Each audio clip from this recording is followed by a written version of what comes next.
अस्सलाम वालेकुम नादरीन, आप यूट्यूब चैनल देख रहे हैं। मैं इमरान खान हूँ। नादरीन, ये बड़ी इम्पॉर्टेंट खबरें हैं जो मैं आपके साथ शेयर करने जा रहा हूँ। एक तो ये है कि वादी तीरा के इंसिडेंट के बाद अब उसका रद्द-ए-अमल आ रहा है, वहाँ पे लोग एहतजाज कर रहे हैं। इससे पहले हमने देखा कि कुछ MNAs हैं, वो लोगों को लेकर कोई खबर आ रही थी कि ये लोग जा रहे हैं कोर कमांडर हाउस की तरफ, कभी खबर आ रही थी ये जा रहे हैं गवर्नर हाउस की तरफ। लेकिन फिर हमने देखा कि वो MNAs अली अमीन गंडापुर साहब के साथ बैठे हुए थे और वहाँ उन्होंने 1-1 करोड़ रुपए की इमदाद का ऐलान करवाया। मैंने आपको कल भी ये बात बताई थी कि MNAs MPs जो हैं वो नॉर्मली अवाम के गुस्से में शरीक हो जाते हैं, उनकी ये ड्यूटी है।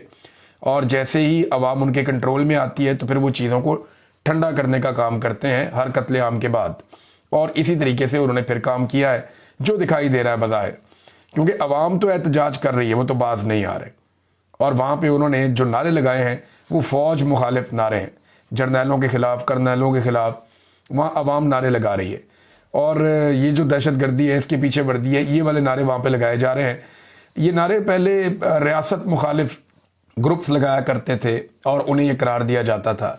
लेकिन अब पाकिस्तान भर में कभी इस्लामाबाद में ये नारे लगते हैं, कभी लाहौर में ये नारे लगते हैं, कभी किसी और जगह पे ये नारे लगते हैं, कभी सिंध में ये नारे लगते हैं, अब खैबर पख्तूनख्वा में ये नारे लग रहे हैं और लोग काफ़ी गुस्से में हैं। ये पाकिस्तान की मिलिट्री एस्टेब्लिशमेंट का बोया हुआ बीज है जो उन्होंने पाकिस्तान के साथ जुल्म और ज्यादती की बुनियाद रखी। अब वो फसल काटने का वक्त आ गया और अब पाकिस्तानियों की अक्सरियत पाकिस्तान की मिलिट्री एस्टेब्लिशमेंट के खिलाफ हो गई है। अगर मिलिट्री एस्टेब्लिशमेंट ने अपना किबला ना बदला तो यही पाकिस्तानी आहिस्ता आहिस्ता पाकिस्तान की फौज के भी खुदा न खास्ता खिलाफ हो जाएंगे। और जब कोई अवाम अपनी फौज के खिलाफ हो जाए तो उस मुल्क की सालमियत और उसकी हिफाजत के ऊपर बहुत बड़े बड़े सवालात उठ जाते हैं। इमरान खान साहब अब तक भरपूर कोशिश कर रहे हैं कि फौज और अवाम के बीच में किसी किस्म की कोई दरार पैदा ना हो, मगर मिलिट्री एस्टेब्लिशमेंट पूरा जोर लगा रही है कि कुछ भी करके अवाम और फौज को वहां पहुंचा दिया जाए कि दोबारा ये कभी इकट्ठे ना हो सकें। साबिर शाकिर भाई ने एक बात कही थी, उन्होंने कहा जी कि उन्होंने बल्कि कोट करते हुए कहा कि ये फौज का DNA बदलने की कोशिश हो रही है और डेलिबरेटली हो रही है, और ये दावा भी किया जाता है मिलिट्री एस्टेब्लिशमेंट की क़यादत की जानिब से। अब नाज़रीन, वहाँ पे लोग ये नारे लगा रहे हैं, दूसरी जानिब लोगों के पास एक जरगा बैठा, हुकूमती लोग भी उसके अंदर बैठे और उन्होंने कोशिश की कि किसी तरह ये एहतजाज जो है वो तीरा वाला इसे ख़त्म किया जाए। तो जरगे के जो मुतालबात हैं वो सामने आ गए, यानी अभी तक जो मुतालबात मीडिया को दिए गए, जो बताया गया जनाब कि ये मुतालबात है, वो जरगा भी मुझे लगता है आपस में ही कर लिया। 2 मुतालबात हैं जनाब, जब तक वज़ीर आला और कोर कमांडर आके माजरत नहीं करेंगे तब तक हम मुज़ाकरात के लिए तैयार नहीं है, मामला आगे नहीं बढ़ेगा। अब वज़ीर आला से तो आप जहाँ मर्जी माफ़ी मंगवा लें, अली अमीन गंडापुर साहब को क्या फ़र्क पड़ता है, वो हाथ जोड़ के भी माफ़ी मांग लेंगे, ज़मीन पे भी बैठ जाएंगे। आप कहेंगे हमारे साथ एहतजाज में चल के लोगों के सामने माफ़ी मांगो, वो वहाँ पे चल के भी माफ़ी मांग लेंगे, उन्हें तो फ़र्क नहीं पड़ता। जिन लोगों ने मुल्क को यहाँ तक पहुँचाया पिछले लगभग 78 सालों में, वो माफ़ी नहीं मांगते और उन्होंने अपनी किसी गलती की आज तक माफ़ी नहीं मांगी। उन्होंने पाकिस्तान को 2 टुकड़े कर दिया, आज तक माफ़ी नहीं मांगी। कई वज़ीर आज़मों को घर भेज दिया, माफ़ी नहीं मांगी। कई जाली हुकूमतें बनाई, माफ़ी नहीं मांगी। अवाम का मैंडेट तारीखी नौइयत का चोरी किया, माफ़ी नहीं मांगी। तो इन्होंने बहुत कत्लेआम भी किया पाकिस्तानियों को, कभी माफ़ी नहीं मांगी। मुल्क 2 टुकड़े हो गया ना, देखें वहाँ पर इतना बांग्लादेश में जुल्म किया, उसकी भी माफ़ी नहीं मांगी। भुट्टो की फांसी की भी माफ़ी नहीं मांगी। तो ये माफ़ी नहीं मांगते, गंडापुर का क्या है, वो जाके माफ़ी मांग लेगा, उससे उसे कोई फ़र्क नहीं पड़ता। अब नाज़रीन, पाकिस्तान के मीडिया ने इसे कैसे पोर्ट्रे किया उस बारे में आते हैं, लेकिन पहले अली अमीन गंडापुर ने एक स्टेटमेंट दिया और उस स्टेटमेंट में अली अमीन गंडापुर ने ये बताया कि जनाब ये ड्रोन भी होते हैं, मार्टर गोले भी फेंके जाते हैं और हवाई जहाज़ भी इस्तेमाल किए जाते हैं, यानी ये जेट तैयारे भी इस्तेमाल किए जाते हैं। और इसी इंसिडेंट के बारे में भी उन्होंने इशारा दिया, खुलकर बात नहीं की लेकिन उन्होंने ये बात की। उन्होंने इसकी मजम्मत भी की, लेकिन साथ ही उन्होंने कहा कि फ़ौज को ये आईनी हक है कि वो ये करे, लेकिन हम सिविलियन की शहादतों में सिविलियन के साथ खड़े हैं, हम अमन के लिए अपना किरदार अदा करेंगे। फिर उन्होंने जंग का लफ्ज़ भी इस्तेमाल किया कि ये जंग है। तो मैं कुछ चीज़ें सामने रखना चाहता हूँ। नंबर 1 ये है कि किसी भी सूबे के अंदर फ़ौजी कार्रवाई का हक फ़ौज को नहीं है जब तक कि वो सूबा इजाज़त ना दे या वो सूबा ऑन डिमांड बुलाए ना फौज को, तब तक ये नहीं हो सकता। इसके लिए बाकायदा कानून साजी करनी पड़ती है। यानी अगर आप ये चाहते हैं कि आपके सूबे के अंदर फौज जो है वो कार्रवाई करे तो उसके लिए ज़रूरी है कि आप एक कानून पास करके फौज को इसके लिए खास तौर पे इजाजत दें, अदरवाइज ये हो नहीं सकता ना। देखिए, आपने एक action in aid civil power का एक लॉ पास किया खैबर पख्तूनख्वा में, जिसके तहत फौज को यह इख्तियार दिया गया कि वो खैबर पख्तूनख्वा में आकर मिलिट्री ऑपरेशन कर सकती है। ये कानून ना हो तो फौज नहीं कर सकती। आप मुझे बताएं ना, पंजाब में ऐसा क्यों नहीं होता? वहां पे जेट तैयारे बमबारी क्यों नहीं करते? वहां पे भी बहुत दहशतगर्द हैं, दहशतगर्द तंजीमें भी हैं। दहशतगर्दी एक दौर में बड़ी अरूज पे भी रही है। पंजाब में मैंने जो कार्रवाइयां खुद जाके कवर की, जहां पे दहशतगर्दों के ठिकानों के ऊपर सिक्योरिटी फोर्सेस जाकर हमला करती थी और उन्हें गिरफ्तार करने की या मारने की कोशिश करती थी, तो वहां पे जान जोखिम का काम होता था। उधर भी आसान था, ड्रोन भेजते मार देते बम। बड़ा आसान था, मार्टर गोला मारते पूरा घर तबाह कर देते। बड़ा आसान था, वहां पे भी जेट तैयारे आते ऊपर से बमबारी करते और निकल लेते। क्या हम पंजाब में रहने वाले लोगों की जिंदगियां ज्यादा कीमती हैं और हमारे खैबर पख्तूनख्वा में रहने वाले पश्तूनों की जिंदगियां कीमती नहीं है? ये नस्ली बुनियाद के ऊपर इम्तियाज करना और एक ख़ास नस्ल के लोगों से नफरत करना, ये इंतहाई नामुनासिब और घटिया हरकत है, और ये हम लगातार होते हुए देख रहे हैं। उस सूबे से लोग एहतजाज करने के लिए आते हैं तो स्नाइपर उन्हें गोलियां मारते हैं चुन चुन के, कि मारो एक एक को, चुन चुन के मारो। उसके बाद जब भी वो लोग एहतजाज करने आते हैं उनके साथ अलग सलूक होता है। फिर पंजाब में लोगों को गिरफ्तार किया जाता है, खैबर पख्तूनख्वा में गोली मार दी जाती है। पंजाब में दहशतगर्दों के खिलाफ बड़ा मुहतात ऑपरेशन किया जाता है, खैबर पख्तूनख्वा में जेट तैयारे पहुंच जाते हैं, मार्टर गोले पहुंच जाते हैं। तो ये जो फर्क है ये तो हमें नजर आ रहा है, पूरी कौम को नजर आ रहा है, और ये ज्यादती है। अब गंडापुर साहब को देखें ना, ये सूबाई हुकूमत ने बाकायदा खुद एक कानून पास करके दिया जिसे action in aid civil power कहते हैं। अब इस कानून के तहत फौज खैबर पख्तूनख्वा के पूरे सूबे में कार्रवाई करती है। हाई कोर्ट में यह मामला गया था, पेशावर हाई कोर्ट में। पेशावर हाई कोर्ट ने कहा कि ये तो इंसानी हकूक की खिलाफ वर्जियां हैं, ये कानून उड़ा के रद्दी की टोकरी में फेंक दिया पेशावर हाई कोर्ट ने। लिहाजा अब फौज के पास कोई इख्तियार नहीं है कि वो खैबर पख्तूनख्वा में मिलिट्री ऑपरेशन करे। तो हुआ यह कि खैबर पख्तूनख्वा की जो उस वक्त की हुकूमत थी, निगरान थी गालिबन, वो चले गए सुप्रीम कोर्ट ऑफ पाकिस्तान। उन्होंने जाके एक रिव्यू पिटीशन दायर कर दी कि जनाब हमने इसके ऊपर स्टे ले लिया, ये कानून मौजूद रहेगा और फौज को ये इख्तियार रहेगा कि वो खैबर पख्तूनख्वा में मिलिट्री ऑपरेशंस कर सके, अपने ऑपरेशंस कर सके, अपने एक्शन ले सके। तो मामला ये है कि वो अली अमीन गंडापुर साहब एक इशारा करें अपनी कानूनी टीम को तो वो जाके वो रिव्यू पिटीशन वापस ले लें। जैसे ही वो रिव्यू पिटीशन वापस लेंगे, फौज के पास खैबर पख्तूनख्वा में जो आईनी और कानूनी हक है ऑपरेशंस करने का वो खत्म हो जाएगा। फिर फौज सिर्फ बॉर्डरों तक महदूद हो जाएगी और छावनियों तक महदूद हो जाएगी, और फिर सिविलियंस के इलाकों में फौज किसी किस्म का ना फिजाई ऑपरेशन कर सकेगी ना ज़मीनी ऑपरेशन कर सकेगी। हाँ, फिर पुलिस जहां पे चाहेगी वो सूबाई हुकूमत को दरखास्त करके खास तौर पे फौज को बुला सकेगी। यानी पुलिस ये बताएगी हम फलां जगह पे ऑपरेशन करना चाहते हैं, वहां दहशतगर्द हैं, हमें सपोर्ट चाहिए थोड़ी सी, तो सूबाई हुकूमत को लिखेगी। सूबाई हुकूमत लिखेगी जी इस ऑपरेशन के लिए हमें फौज चाहिए, यहाँ पे फौज इतने दिनों के लिए ज़रूरत है, तो फिर फौज आ सकेगी, वरना वो नहीं आ सकेगी। तो ये गंडापुर साहब गलत बात कर रहे हैं। ये दो तरीके कर सकते हैं, एक तो ये अपनी सूबाई असम्बली से जैसे इन्होंने करारदाद पास करवाई action in aid civil power के खिलाफ, ऐसे ही वो ये कानून ख़त्म कर सकते हैं। उनके पास सूबे में हुकूमत है, सादा अक्सरियत है, बड़े आराम से गंडापुर साहब ये कर सकते हैं। और उसके अलावा दूसरा तरीका ये है कि गंडापुर साहब इंतहाई आराम से अपनी रिव्यू पिटीशन वापस ले ले, तो ये इख्तियारात फौज के ख़त्म हो जाएंगे। ये गंडापुर साहब ने गलत बयानी की है। कोई भी आइन किसी भी मुल्क का हो वो इस बात की इजाज़त नहीं देता, ताकि मार्शल लॉ लगाओ तो एक अलग बात है कि सूबों की खुद मुख्तारी के अंदर, क्योंकि लॉ एंड ऑर्डर सूबों का मसला है, तो वहाँ पे आके बाहर से मुदाखलत की जाए या वहाँ पे मिलिट्री अपने तौर पे खुद आकर मुदाखलत करे, तो ऐसा नहीं है। ये कानूनी हक सूबे ने खुद दे रखा है और सूबा जब चाहे इसे वापस ले सकता है। नाज़रीन, जो अखबारात हैं उन्होंने इसे खारजियों का हमला करार दिया।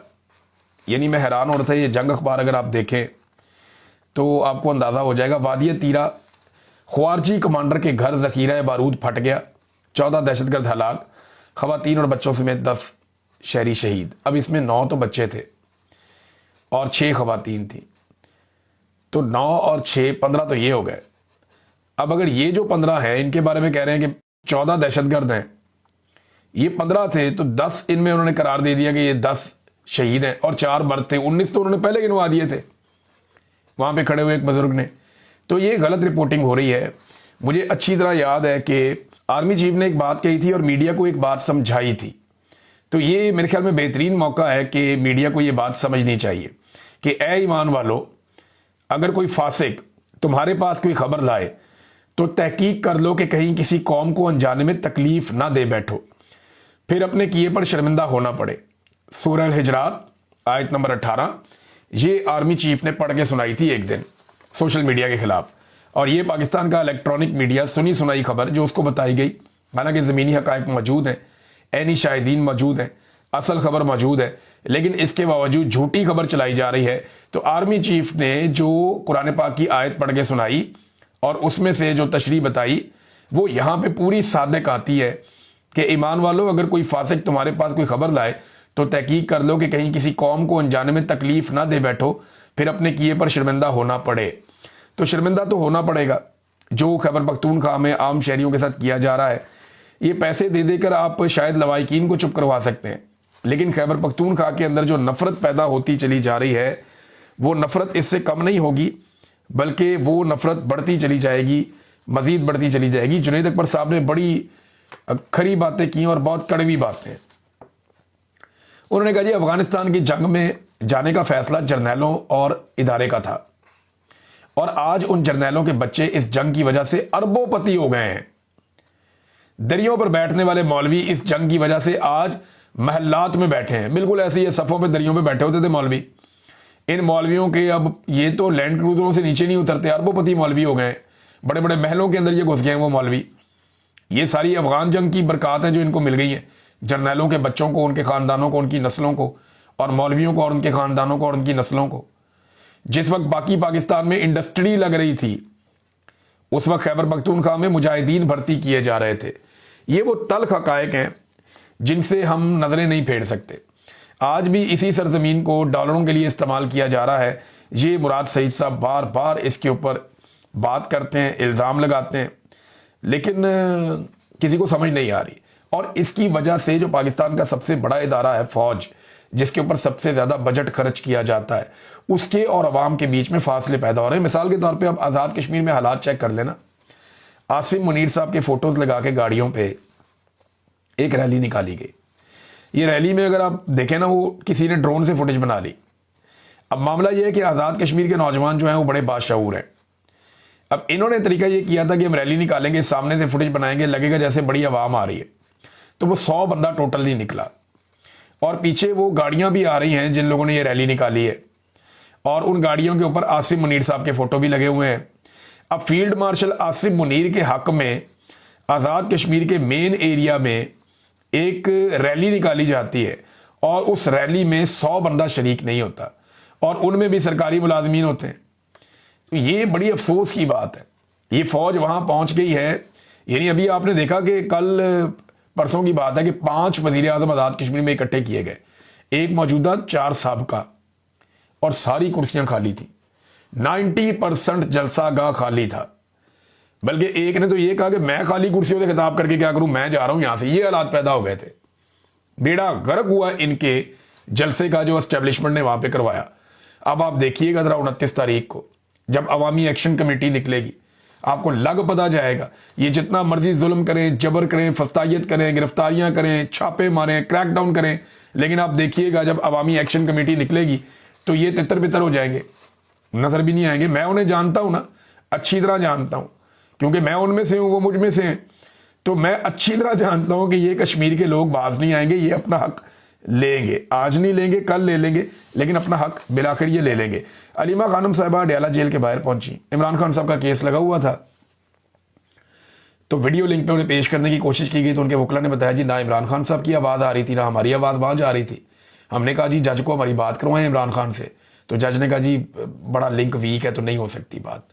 ये तो नादरीन पेशियां हो रही हैं इमरान खान साहब की, और ये हालात पैदा किए जा रहे हैं जानबूझकर।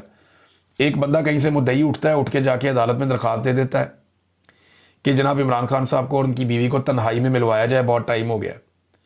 और अदालत बजाय एतराज़ लगाने के कि तुम कौन हो भाई, तुम मामे लगते हो, पटिशनर बनना है तो इमरान खान या उनकी वाइफ बने, तो अदालत ने उसकी पटिशन को कबूल भी कर लिया और समाअत भी कर ली और नोटिस भी जारी कर दिया। आप अंदाजा करें ये कैसा घटिया और गलीज अदालती निज़ाम है कि एक आदमी की इज्जत पे बार बार हमला करते हैं, और वो साबिक वज़ीर आज़म है पाकिस्तान का, और ये पाकिस्तान की एजेंसियां खुद करवाती हैं। ये घटिया और गंदे काम करने के मास्टर हैं और ये कीचड़ उछालने के मास्टर हैं। ये इमरान खान से इस तरह इंतकाम लेते हैं, आप अंदाजा करें। इमरान खान ने तो ये बात नहीं की। एक बंदा उठता है, पता नहीं कौन है, वो आकर कहता है जी इन दोनों मियाँ बीवी को तन्हाई में मिलाएं। अब इमरान खान साहब की पटिशन पड़ी हुई है, नहीं लग रही। कई महीनों से इमरान खान साहब ने दरखास्तें दायर की हुई हैं, नहीं लग रही। लगती है तो कहते हैं जी एतराज आ जाता है। दूसरी तरफ एक पटिशनर आता है, अननोन, कोई नहीं जानता, वो इमरान खान के बिहाफ के ऊपर आकर एक वो कर देता है, जनाब कि मैंने ये पटिशन दायर किया, मियाँ बीवी को तन्हाई में मिलाओ, उसकी पटिशन लग जाती है सिर्फ इमरान खान को जलील करने के लिए। इज्जत देने वाला मेरा रब है, इज्जत और जिल्लत उसके हाथ में है। उसने इमरान खान को इज्जत दी है। आप ये घटिया हरकतें करके खुद जलील हो जाएंगे, इमरान खान की इज्जत में कोई फर्क नहीं पड़ेगा। ये मेरा मशवरा है, समझ आ जाए तो ठीक है, नहीं आती तो एक और मिसाल देता हूं ना। वो जर्नैल जो है रिटायर पीटीए का, पाकिस्तान टेलीकम्युनिकेशन अथॉरिटी का चेयरमैन जिसको बनाया गया हफीजुर रहमान, उसके खिलाफ हाई कोर्ट का फैसला आता है, वो सेम डे के अंदर पटिशन दायर करता है अपील में, वो अपील में जाता है, सेम डे में अगले दिन लग जाती है और फैसला भी उसके हक में आ जाता है 24 घंटे के अंदर। और इमरान खान साहब के खिलाफ फैसला आता है, वो 5-5, 6-6 महीने हो गए इमरान खान साहब ने अपीलें दायर की हुई, अभी तक लगती नहीं है। ये इस मुल्क में निज़ाम इंसाफ है कि रिटायर जर्नैल जो है ना, वो सेम डे में पटिशन करे तो अगले दिन इंसाफ पड़ा हुआ होता है उसके सामने। और एक साबिक वजीर आजम जो है, जो पाकिस्तान का सबसे मकबूल आदमी है, वो अगर पटिशन करे अदालत के अंदर तो 6-6 महीने केस ही नहीं लगता। ये इस मुल्क में निज़ाम इंसाफ की हालत है। नाज़रीन, एमल वली खान ने कम से कम इसको रियासती दहशतगर्दी करार दिया जो तीरा में हुआ। यानी वो ठीक रह गया कि रियासती दहशतगर्दी उसने करार दिया। उसने कहा जी जिम्मेदार है, रियासत इसके लिए रिस्पॉन्सिबल है, इदारों को अकाउंटेबल किया उसने। लेकिन ये काम जो है पाकिस्तान तहरीक इंसाफ जैसी तगड़ी जमात में नहीं कर सके। उन्होंने कहा जी गोल मोल करके गोंगलों से मट्टी झाड़ी है पाकिस्तान तहरीक इंसाफ ने। सिर्फ इमरान खान है जिसके अंदर ये क्लैरिटी है और किसी के अंदर नहीं है। अलीमा खानम साहबा ने भी कुछ बड़े इंपॉर्टेंट स्टेटमेंट्स दिए हैं, लेकिन ये सारा कुछ मैं आपके सामने अगले वीलॉग में रखूंगा। अब तक के लिए इतने, अपना ख्याल रखिएगा, अपने चैनल का भी। अल्लाह हाफ़िज़।